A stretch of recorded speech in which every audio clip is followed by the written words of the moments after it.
The first thing you see is stone, wet, cold, breathing in the light. A flashlight beam cuts across the wall of a hidden cave deep under the Smoky Mountains. Dust hangs in the air like ash. The cave is quiet but not empty. On the slick rock, 5 rough letters stand out, cut deep, gouged hard, as if someone wanted them to last forever. A name. It was not scratched by accident. It was carved with intent, half a meter tall, impossible to miss. Whoever made it pressed close, pushed a blade until the letters shone.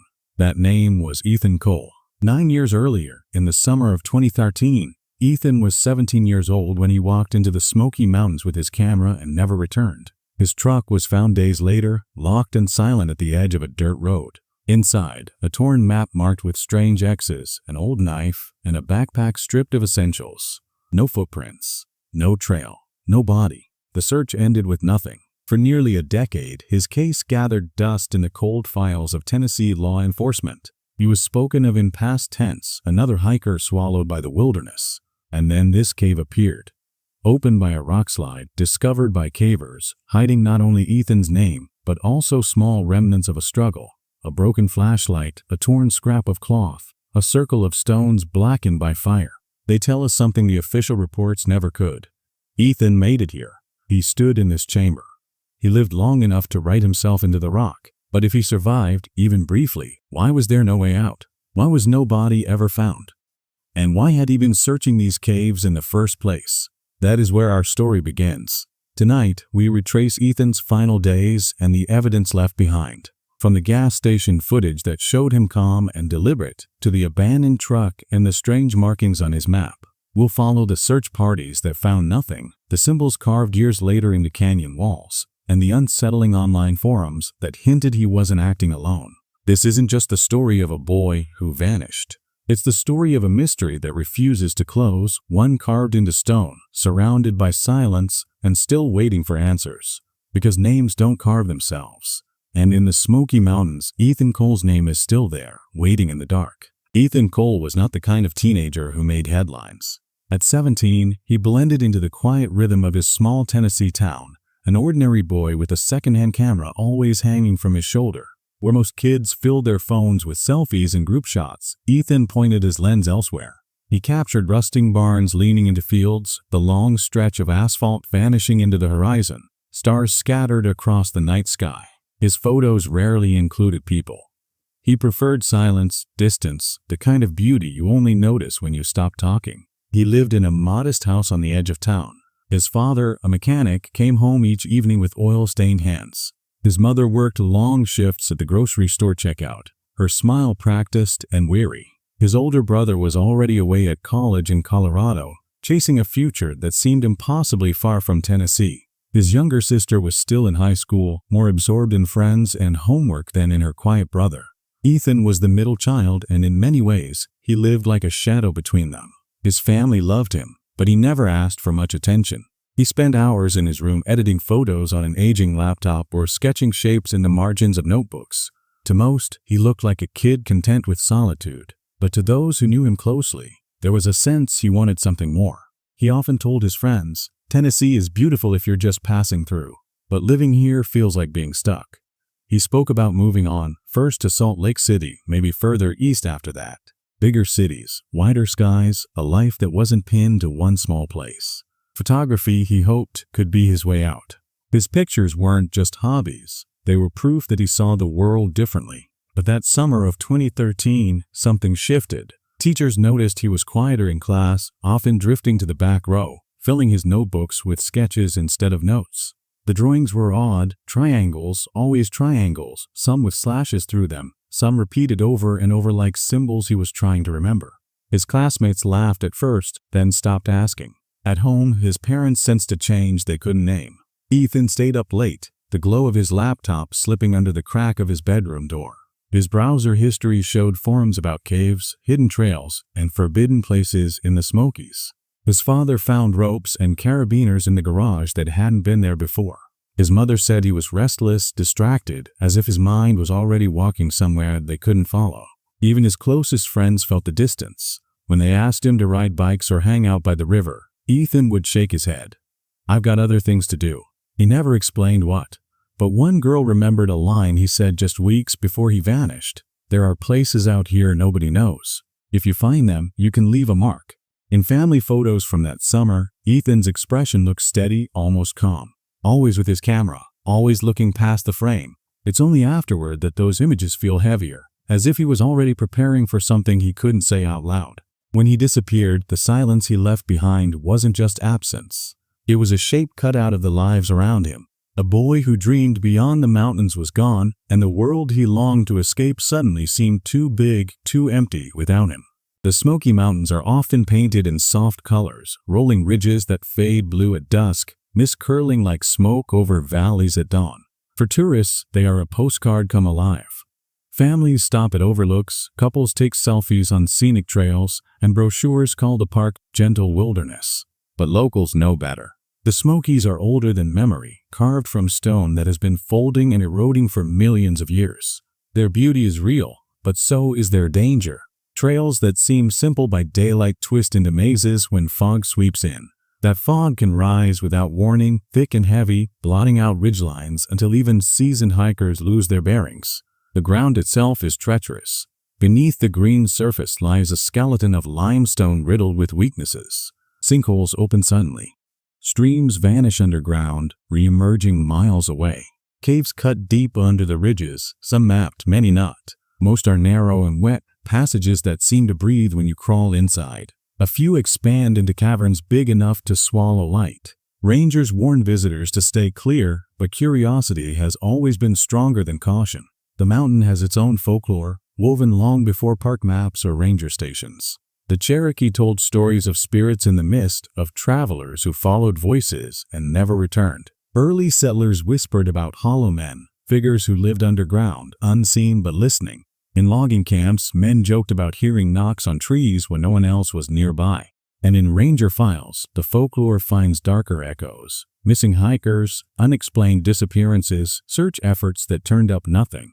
Most of the Smokies are safe enough. Millions of people walk their trails each year without incident. But certain valleys, certain ridges carry reputations. Locals speak of them cautiously, as if naming them invites the mountains to listen. Don't go there in fog. Don't wander after dark. Some warnings are practical. Others feel older, more like superstition. The truth is, the Smoky Mountains don't care. They are neither malicious nor merciful. They are indifferent. You can step onto a trail, confident in your experience, and still take 3 wrong turns that no GPS will fix. You can call for help and find the mist swallows your voice. You can think you are alone and realize the silence around you is too complete. It is in this landscape, a place of beauty that hides teeth, that Ethan Cole disappeared. He was not the first. He would not be the last. And in the Smokies, when someone vanishes, the mountain rarely explains why. August 14, 2013, began like any other summer day in Ethan Cole's household. At 7 a.m., his mother remembered him sitting at the kitchen table with his usual breakfast, 2 slices of toast, black coffee, nothing more. She said he looked calm, almost quiet in a way that struck her later. Not tense, not rushed, just settled. He wore light jeans, a gray t-shirt, and his favorite baseball cap. The second-hand camera bag was already slung across his shoulder. By 7:30, he stepped out the front door. No dramatic goodbye, no suggestion this would be the last time his family saw him. Just a teenager heading out for another day with his camera. At 9:30, a surveillance camera at a gas station caught his face for the final time. The footage shows him walking in alone, shoulders squared, expression neutral. He buys a soda, an energy bar, and 2 packs of spare batteries. He pays in cash. The attendant later said he was polite, steady, and gave no sign of trouble. That receipt would become one of the last concrete anchors in the timeline of his life. By 10 a.m., Ethan's truck was spotted on Highway 321, heading toward the Smoky Mountains. A local family recognized the vehicle. It was small-town Tennessee. Everyone knew everyone's cars. They saw him driving alone, camera strap visible across his chest. Around 10:20, a hiker from North Carolina recalled passing a boy who matched Ethan's description near the entrance to a disused trail. He noted the cap, the camera, the way the teenager seemed intent on the path ahead. The hiker said Ethan didn't greet him, didn't break stride, just walked forward, focused. That would be the last confirmed sighting.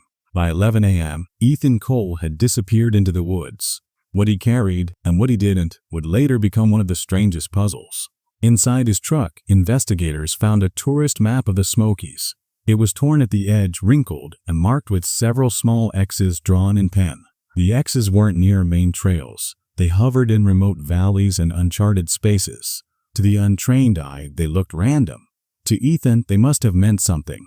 But the truck also revealed what was missing. No water flask, no compass, no flashlight.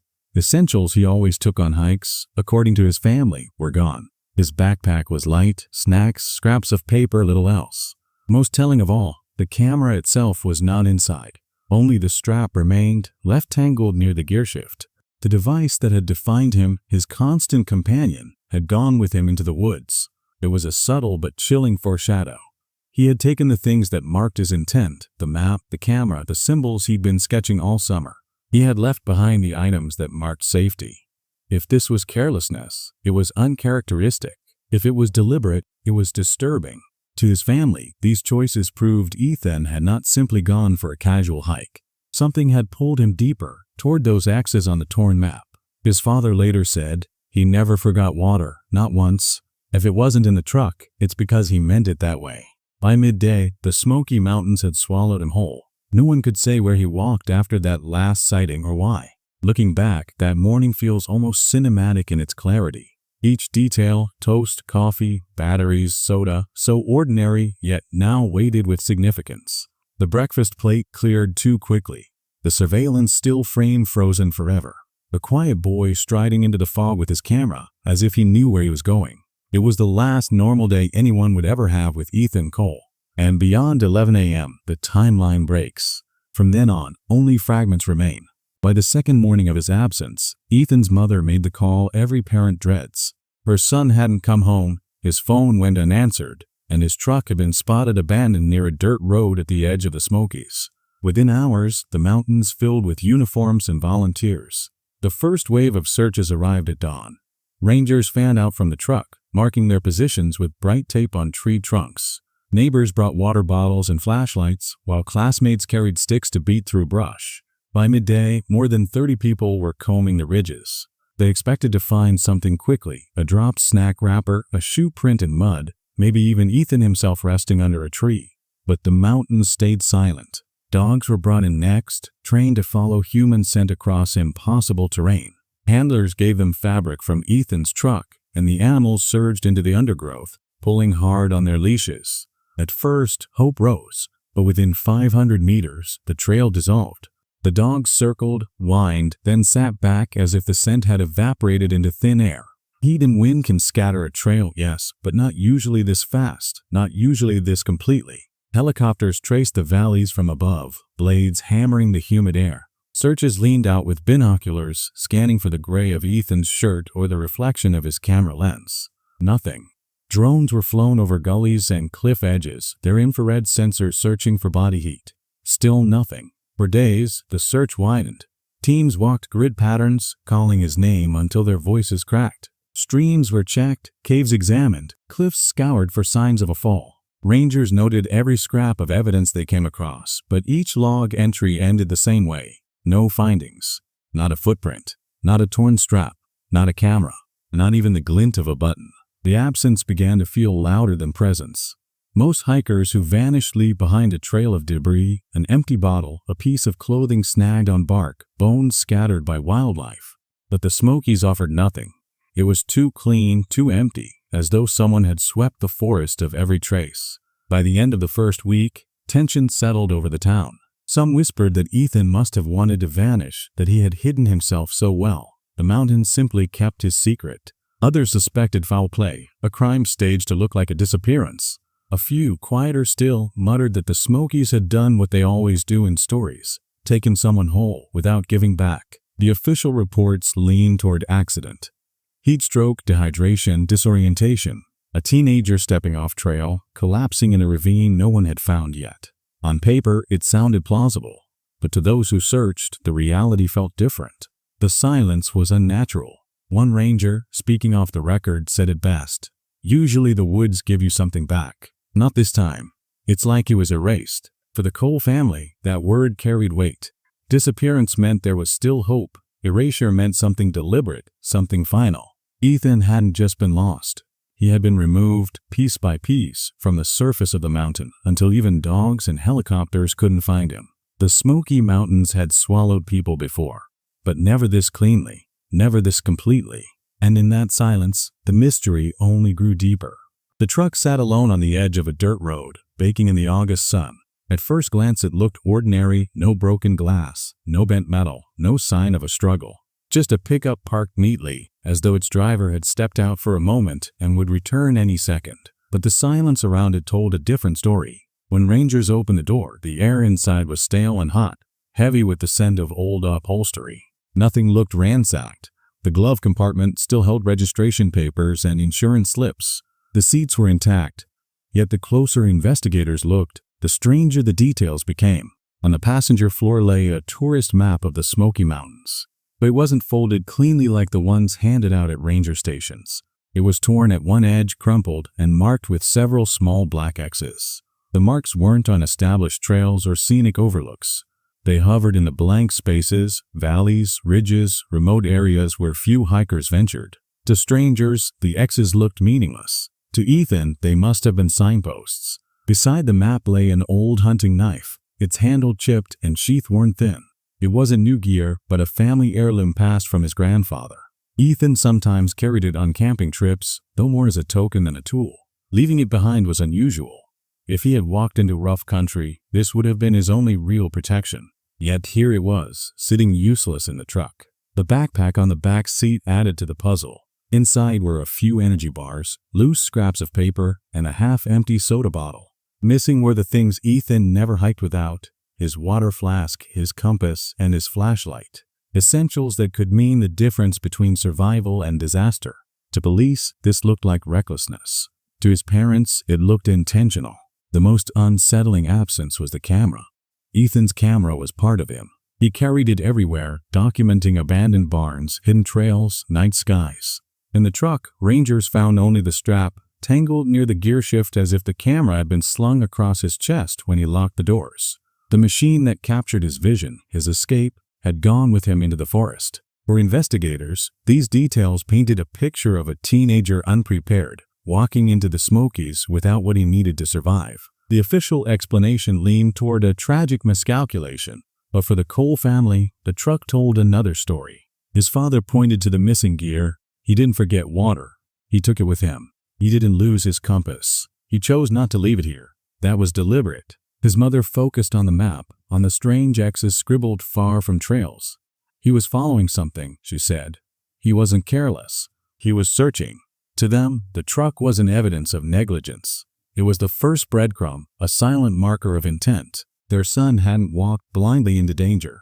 He had chosen what to carry and what to leave. He had packed for a purpose only he understood. And if the mountain had swallowed him, it had done so after he stepped inside with eyes wide open. The truck waited there for him, but he never came back. Instead, it remained a quiet witness, holding the clues he left behind, the first whisper that this disappearance was more than an accident. As the days dragged into weeks with no trace of Ethan Cole, the Smoky Mountains weren't the only place holding tension. His town had become just as unsettled. At the diner on Main Street, conversations shifted from weather and football to whispered theories. Some locals leaned toward the simplest explanation: Ethan had chosen to vanish. 17's old enough to get restless, one man muttered over coffee. Maybe he just wanted out. To them, the torn map and the missing gear looked less like a mystery and more like a plan. Others believed it was an accident. The Smokies had claimed people before: hikers lost in fog, campers slipping into ravines, travelers underestimating the heat. The mountains don't care if you're smart or careful, a neighbor told reporters. One wrong step, and they keep you. In this view, the missing water and compass weren't deliberate choices, but dangerous oversights. But a third group couldn't shake the darker possibility: foul play. The silence of the search, the absence of belongings, the strange X's on the map, it all felt too clean. Rumors swirled of strangers seen near the trailhead, of cars parked at odd hours, of voices overheard in the woods. None of it was confirmed, but the gossip filled the gaps where facts ran out. For the Cole family, the speculation was painful. His mother flatly rejected the runaway theory. He had dreams, yes, but not of disappearing. He wanted to see the world, not vanish from it. His father dismissed the accident theory just as firmly. He knew the trails. He didn't forget water. That wasn't my son. The disagreement extended to law enforcement. Police leaned heavily on the accident explanation, citing August heat and the rugged terrain. But every time officials spoke publicly, Ethan's parents pushed back, repeating that their son had been following something, some idea, some path, when he left his truck behind. The town itself split along those lines. Flyers with Ethan's face were taped to shop windows, churches, gas pumps. In parking lots and on porches, neighbors debated whether they were looking for a boy who didn't want to be found or for a victim taken against his will. The longer the silence stretched, the more unsettling it became. People don't just vanish, they reminded each other. But Ethan had no tracks, no clothes, no camera, no body. Just a locked truck and a map full of secrets. What began as a family's private tragedy was now the town's obsession.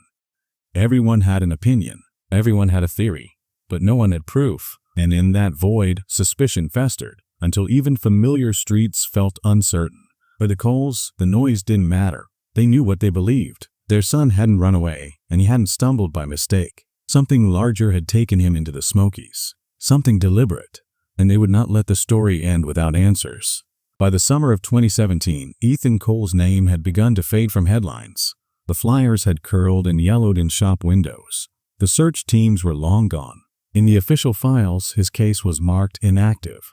Around town, people still spoke of him, but only in low voices, an unfinished story they didn't expect to hear more from. And then, in the spring of 2017, the mountains spoke again.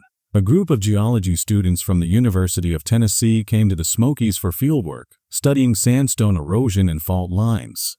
On March 19th, one of them, Jason Miller, a graduate student, was measuring cracks along a cliff face when he noticed something odd. At shoulder height on a slab of pale rock, a triangle was carved. Inside the triangle was a vertical slash, deep and deliberate. At first, Jason assumed it was graffiti, the kind of mark left by careless hikers. But when he leaned closer, he realized it was too sharp, too intentional. The edges were fresh compared to the weathered surface, as though carved within the past few years. He snapped a photo and posted it to his social media that evening with the caption, "Weird carving in the Smokies today. Anyone know if this is an old symbol?" Most replies were jokes about aliens or kids with pocket knives. But one person recognized it. Ethan's older brother, scrolling late into the night, froze when he saw the photo. He called his mother immediately, because Ethan had drawn that symbol everywhere. In the margins of school notebooks, on scraps of paper left around his room, even in the dust on his bedroom window once, traced with a fingertip, a triangle with a slash. He never explained it. Teachers assumed it was doodling. His sister thought it looked like an arrow, but to his family, it had become one of those small, haunting details of the summer he vanished. The next day, Ethan's mother drove to the police station with his notebooks in hand. The pages showed the same symbol, repeated dozens of times. When investigators compared them to the carving in the Smokies, the resemblance was undeniable, not just in shape, but in proportion. Experts said the lines in the rock had been cut with a sharp metal tool, probably a knife. The report noted the mark could have been made around 2013. For the first time in 4 years, the Cole family had something tangible, a line carved into stone that matched their son's hand. The news spread quickly. Local papers ran headlines, "Strange symbol found in Smokies linked to missing teen." Online forums lit up with speculation. Was it proof Ethan had survived past that August morning? A breadcrumb left behind? Or a cruel hoax? For Ethan's mother, there was no doubt. "This is my son's mark," she told reporters. "He wanted us to know he was here." The discovery forced police to reopen the file. Investigators hiked back into the Smokies, retracing the geology students' steps. They photographed the carving, scraped samples for analysis, and mapped the location. It was only a few miles from where Ethan's truck had been found. Theories multiplied. Some said Ethan had hidden in the mountains intentionally, carving his secret signs as proof. Others whispered about someone else, another hiker, another hand, imitating his symbols. But the match to his notebooks was too exact to dismiss. The town stirred again, caught between hope and dread. If Ethan had lived long enough to carve the triangle, what had happened after? If he'd left a mark, why hadn't he left more? The mountains had been silent for years. Now, with one sharp symbol in stone, they had broken that silence. It wasn't closure. It wasn't an answer. But it was proof of something long denied, that Ethan Cole hadn't simply vanished. He had been here. He had pressed his blade into rock, hard enough to leave his name in code. And if he had left one sign, there could be others. The Smoky Mountains change slowly, but sometimes all it takes is a storm to peel back a layer of their silence. In May of 2021, 4 years after the carved triangle brought Ethan Cole's name back into conversation, heavy spring rains triggered a rock slide along a ridge near the old search area. Locals noticed a fresh scar on the slope, a pale gash where sandstone had split and tumbled away. At its base, hidden for who knows how long, a narrow fissure opened like a wound. Barely 6 feet high and less than 2 across, it was easy to miss unless you were standing right in front of it. A trio of amateur cavers from Knoxville were the first to crawl inside. They weren't looking for Ethan, they were just curious, mapping new openings for their club's records. Flashlights bounced off damp stone as they squeezed through the crack, the air growing cooler, heavier. At first, it looked ordinary. Jagged walls, water dripping from the ceiling, loose rubble underfoot. But after 20 feet, the beam of a flashlight froze on something that didn't belong. Scratches! Dozens of them, etched into the stone like someone had dragged a blade over and over, carving lines that overlapped into chaos. Most were meaningless, random gouges. But one word stood out, unmistakable even in the beam's shaky circle of light. Etched. The letters were rough, uneven, half a meter tall. They had been carved with force, each stroke pressed deep as though whoever made them had been desperate to leave no doubt. The cavers stopped in silence. One took a photo with trembling hands, the flash bouncing off wet rock. Another muttered, "We need to get out of here." On the cave floor lay fragments, the cracked body of a small flashlight, batteries corroded white, a broken-handled knife, its blade dulled with rust, and near the wall, a torn strip of cotton fabric, stiff with age and dust. When the photos reached the sheriff's office, the reaction was immediate. Within 48 hours, the site was sealed with yellow tape and floodlights. Rangers guarded the entrance while forensic teams descended with gear. For the first time since 2013, the Smokies had given something back. The reports were clinical, but between their lines, the story darkened. The inscription Ethan matched not only the name, but the hand-carved depth of the earlier triangle symbol. The broken flashlight had been a common brand from that era, sold at local stores. The knife, though corroded, was consistent with the family heirloom Ethan sometimes carried. The cloth tested as a cotton polyester blend typical of t-shirts sold in 2013. But the most haunting discovery was the ash. Near the inscription was a circle of black dust and charred stone, as if someone had lit a small fire. Lab tests confirmed it was coal ash from burned wood, dating back roughly to the same year Ethan vanished. Someone had tried to survive here. For Ethan's family, the cave was both a revelation and a wound reopened. His mother's voice cracked at the press conference. "He was here. He left his name. He wanted us to know." His father, more grim, added, "This proves he didn't just walk off and die. He lived long enough to carve this, to fight to be remembered." But what did it mean? The cave was close enough to where his truck had been found that he could have reached it within a few hours on foot. Yet the search teams in 2013 had passed nearby and found nothing. The entrance must have been hidden by rock and brush until the slide uncovered it, which meant Ethan had chosen it, a secret place invisible to the outside world. The evidence suggested days, maybe longer, spent underground. A fire for warmth. Scratches filling idle hours. A name gouged into the wall, not in panic but with determination. But the cave had no water source, no food. Survival here was possible, but not for long. Still, the details nod at investigators. Why carve symbols at all? Why leave his name in a place no one was likely to enter? Was it a cry for help? A message to whoever found him?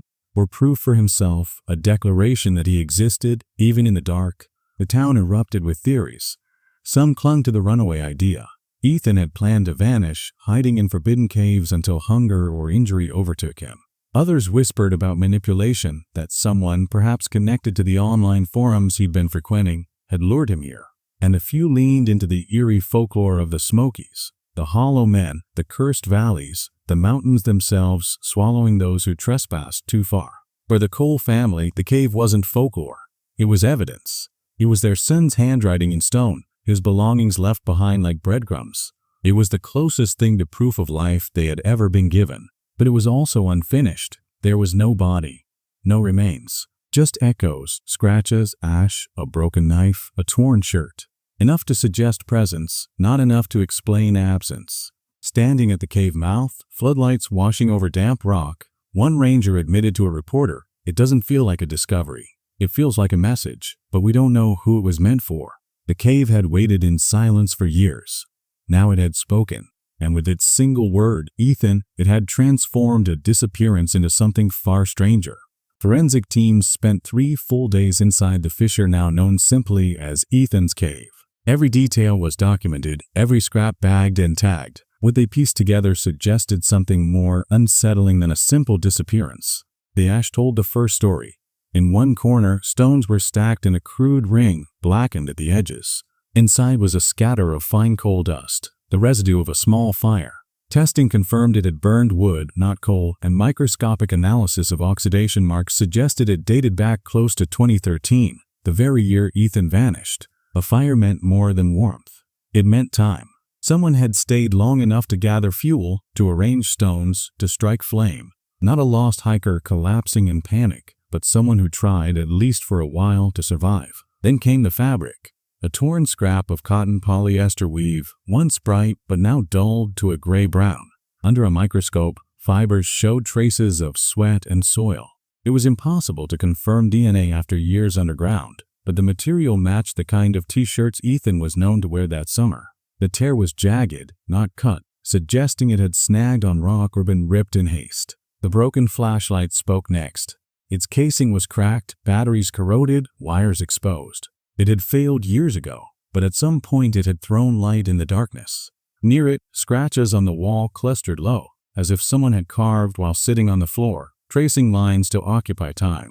And then, of course, the inscription, ETCHED. Forensic analysis determined the letters were carved with a blade, likely the same knife found rusting nearby.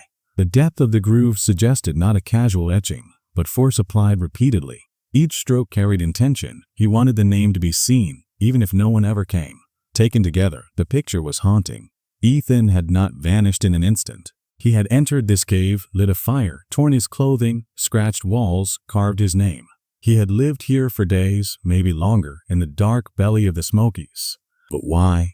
The cave had no water source. No food caches were found. No bedding, no supplies. If Ethan had planned to hide here, he hadn't brought enough to last. Was he injured, unable to leave? Was he hiding from something or someone? The absence of a body left every possibility open. If he died inside, where were the remains? If he crawled back out, where did he go? For his parents, the implications were devastating. His mother whispered at the press briefing, he didn't just disappear. He fought. He tried. His father gripped the microphone tighter. This isn't a story about a careless kid. This is about survival. But for investigators, the survival signs raised darker questions. Why carve symbols before vanishing? Why expend precious energy cutting letters into rock? Was it desperation or ritual? Was Ethan leaving proof for searches or following some compulsion we still don't understand? Speculation grew online. Some believed he was lured by the hidden places, forums he'd been frequenting before his disappearance. Others thought the caves held something he was determined to find, something worth risking everything for. And a smaller, more superstitious crowd leaned into folklore, saying Ethan had been claimed by whatever hollow presence stalked the Smokies. What the evidence proved, beyond any theory, was this. Ethan's story didn't end the morning he walked into the mountains. He lived longer, deeper, stranger than anyone imagined. The cave was not a tomb.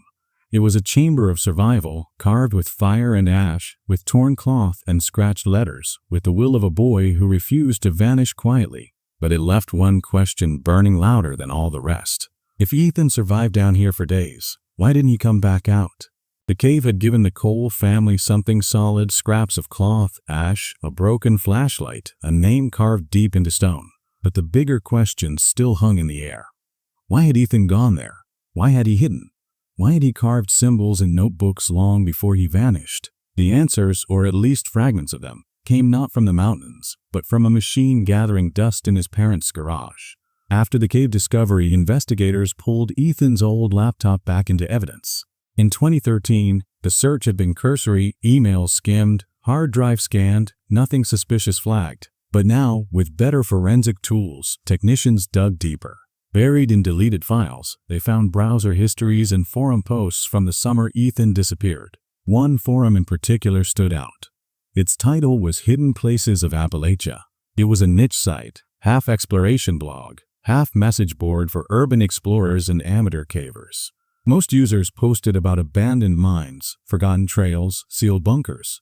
But buried in its threads were darker discussions. Whispers of caves no maps show, instructions on living off-grid underground, talk of places where no one will find you. Ethan's username was Trailseeker17. His posts began innocently enough, questions about uncharted fissures, notes on abandoned ranger routes. But by June of 2013, his messages took a sharper tone. He spoke about symbols on rock, and leaving marks for those who know where to look. Most chilling were his exchanges with another user, who called themselves Deep Path. The two corresponded in threads and private messages, dozens of back and forths recovered through data reconstruction. Deep Path's language was cryptic, almost coaxing. The mountains keep secrets for those willing to go deep enough.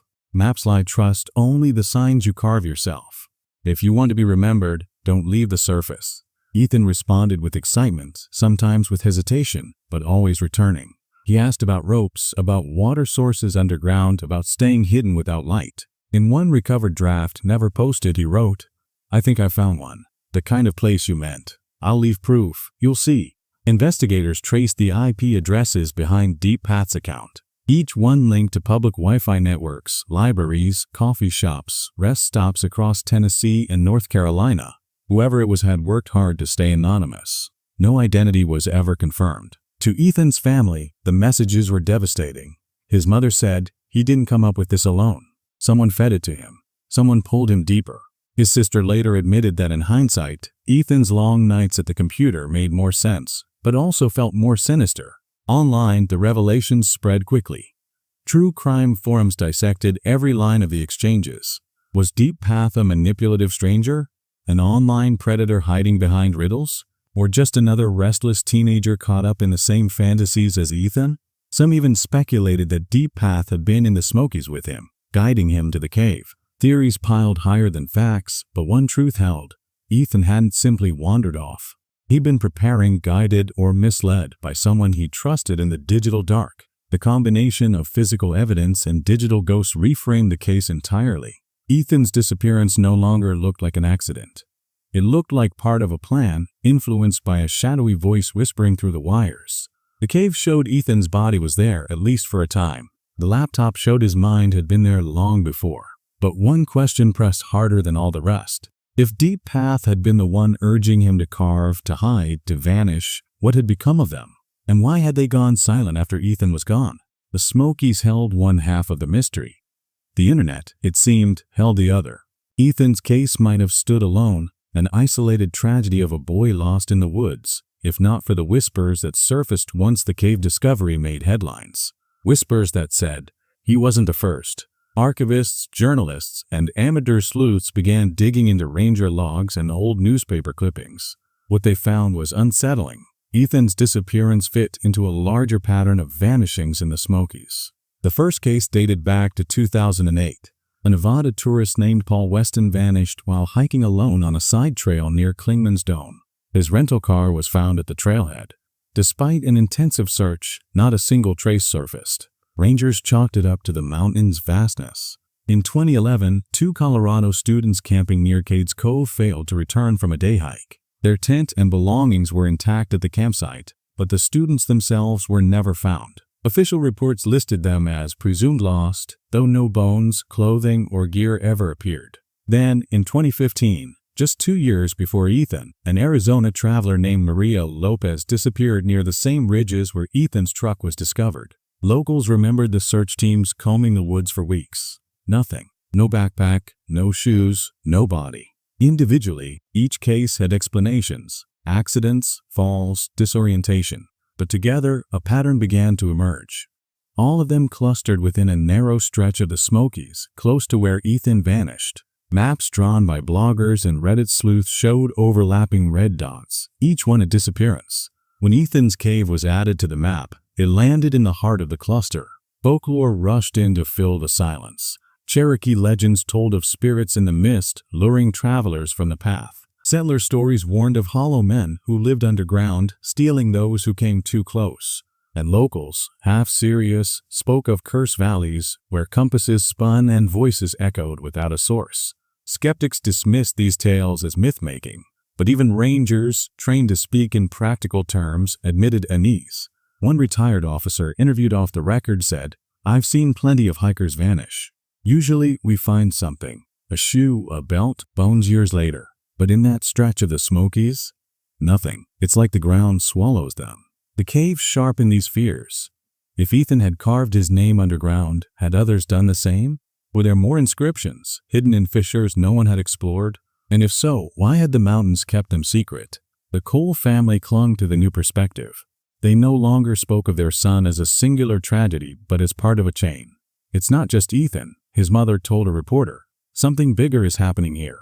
Online, the theories multiplied. Some believed a cult operated in the Smokies, luring wanderers to hidden chambers. Others speculated about criminal activity, drug runners, traffickers, using the caves as cover. And then there were the supernatural explanations, portals, curses, the mountains themselves consuming those who dared stray too far. The truth was simpler and more chilling. The Smokies are vast 522,000 acres of ridges, valleys, caves, and hollows. When someone vanishes, the land has endless ways of keeping it secret. But the pattern, the clustering of vanishings, the absence of remains, the silence of the search was too sharp to ignore. For those who had followed Ethan's story, it was no longer just about one teenager. It was about a place that seemed to erase people over and over again. The Smoky Mountains, beautiful from a distance, had begun to look less like a park and more like a predator. And Ethan Cole, it seemed, was not its only victim. With every new discovery, Ethan's story spread further, beyond Tennessee, beyond the Smokies. By 2022, his name was appearing in true crime podcasts, YouTube documentaries, and Reddit threads with thousands of comments. But as interest grew, so did the divides. Three main theories dominated the conversation. The runaway theory. Supporters of this idea pointed to Ethan's notebooks, his symbols, his late-night forum visits, his restlessness in the summer before he vanished. To them, the cave inscription wasn't a mystery but a confirmation. He had wanted to leave his mark, literally, and vanish on his own terms. His missing essentials weren't forgotten, they were chosen. The fire ring proved he tried to live off the land until it became impossible. For these voices, Ethan was a boy who had turned his back on the world and tried to build one in stone. The cult or manipulation theory. Others saw something darker. The online exchanges with Deep Path looked less like curiosity and more like grooming. The cryptic encouragements, the push toward caves, the insistence that maps lie and the surface doesn't matter, all of it smelled of manipulation. Perhaps Ethan hadn't run at all. Perhaps he was lured. Maybe there was more than one person in the cave. Maybe the symbols were not just his obsession but part of something larger, a group that sought out vulnerable explorers and led them into places they could not return from. The supernatural theory. And then there were those who leaned fully into legend. The hollow men, the cursed valleys, the whisperers in the mist. On forums, believers argued that no teenager could survive underground for days, carving his name, only to disappear without leaving a body. They claimed Ethan's cave was a doorway, a thin place where the Smokies pulled people inside. The missing tourists from 2008, 2011, and 2015 weren't coincidences, they were part of the same hunger. To them, Ethan's name carved in stone was not proof of life, but a warning left by someone slipping between worlds. Each theory had its defenders, and each carried its own weight of dread. For the Cole family, all of them were unbearable. His father dismissed the runaway theory outright. He didn't plan to vanish forever. He packed wrong because he trusted something he shouldn't have. His mother bristled at cult speculation, insisting Ethan could never willingly follow strangers. And when reporters asked about the supernatural explanations, she refused to answer, her silence louder than words. What mattered to them was simple. Their son's case was not closed, not while his body was missing, not while his name glowed from stone walls deep underground. Yet the official line stayed rigid. In late 2022, the state police filed the case under unresolved. No evidence of foul play, no body, no conclusion. Just a limbo that satisfied no one. In town, the divide seeped into everyday life. Church sermons mentioned Ethan's name. Teenagers dared each other to hike near the cave. Tourists asked rangers about the boy in the rocks, turning tragedy into folklore.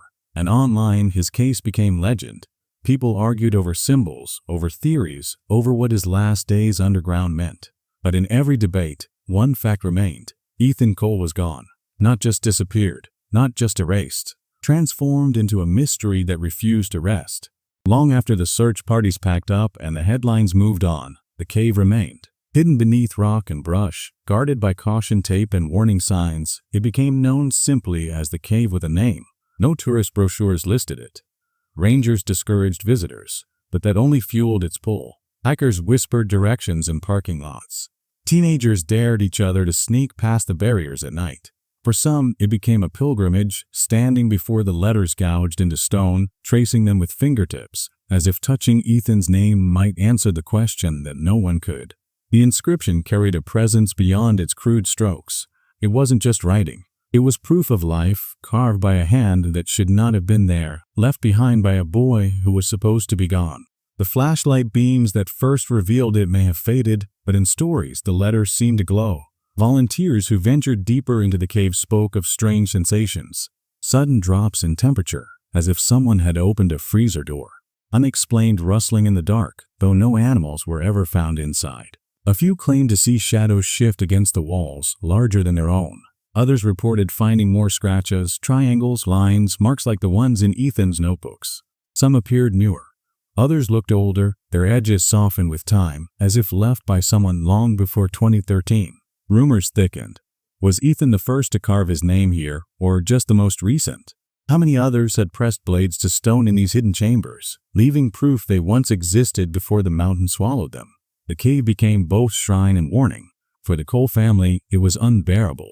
His mother could not bring herself to return. His father stood at the entrance once, staring at the yellow tape, and muttered, "He's still in there. Even if we can't find him, he is." His sister brought one of his photographs, a print of a starry night sky, and tucked it into the rocks at the entrance. For the town, the cave became folklore. Parents told children not to wander too far, or the Smokies will write your name too. Ghost stories circled about voices in the dark, calling out, "Ethan." Thrill seekers treated it like a challenge. Mourners treated it like a grave. But the truth was simpler and heavier. The cave held a name, and that name kept the story alive. Every disappearance risks being forgotten, swallowed not just by wilderness, but by time. But Ethan Cole etched his way into permanence. Whatever happened in those final days, whether he was lost, lured, or trapped, he ensured that the mountains could not erase him completely. The inscription stands as his legacy. 5 rough letters carved into cold stone, waiting in the dark, defying silence. The Smoky Mountains have always held their secrets, but few as haunting as this. A 17-year-old boy walked into the trees on a summer morning and never came back. Searches scoured valleys and ridges, dogs lost his trail, helicopters circled until fuel ran dry, and still, the mountains returned nothing. For years, Ethan Cole was only a name on a flyer, another missing hiker in a long list of disappearances. And then the signs began to surface. First, the strange triangle carved into stone, identical to the symbols that filled his notebooks. Proof that he had been out there, marking the landscape as if to say, "I was here." Then the cave. A fire pit, a torn scrap of cloth, a broken flashlight. And above them all, carved deep and desperate into the wall, his name. Not whispered, not hidden, cut half a meter tall, impossible to miss. Forensic analysis told us Ethan lived longer than anyone thought. He didn't just vanish that morning. He fought to stay alive underground. He carved, he burned wood, he left marks that could outlast him. And yet, somehow, he still never came back. The laptop added another layer. Late-night conversations with a ghostly presence online. An anonymous user pushing him toward hidden places and warning him not to trust the surface. Whether it was a manipulator, a cult member, or just another restless soul, the effect was real. Ethan followed those words into the Smokies and into silence. When you pull the threads together, the story takes shape. A boy restless in his small town, drawn to mysteries in the mountains, nudged deeper by unseen voices, and ultimately consumed by a landscape both beautiful and indifferent. But the shape is not an answer. Not yet. No remains have been found. No final clue closes the circle. Theories clash, runaway, cult, accident, supernatural, and every side has its believers. Meanwhile, the cave waits, the letters wait, and the Smoky Mountains keep their silence. Ethan Cole's name remains in stone, a legacy stronger than a missing person file. It is the mark of a boy who refused to vanish quietly, who left proof even when the world above forgot to look. The question that lingers is the one no search team, no forensic test, no online thread has answered. Why? Why did he go underground? Why carve his name instead of walking back out? And if he lived long enough to write in stone, what happened after? Until those questions are answered, Ethan's story isn't just about one boy. It's about the mountains themselves, vast, silent, and still holding secrets in the dark. So now I turn it to you. What do you think happened in the cave with a name? Was Ethan led there, or did he choose it? Was he running from someone or toward something? Leave your thoughts in the comments, because the Smoky Mountains are still listening, and somewhere out there, the truth waits to be found.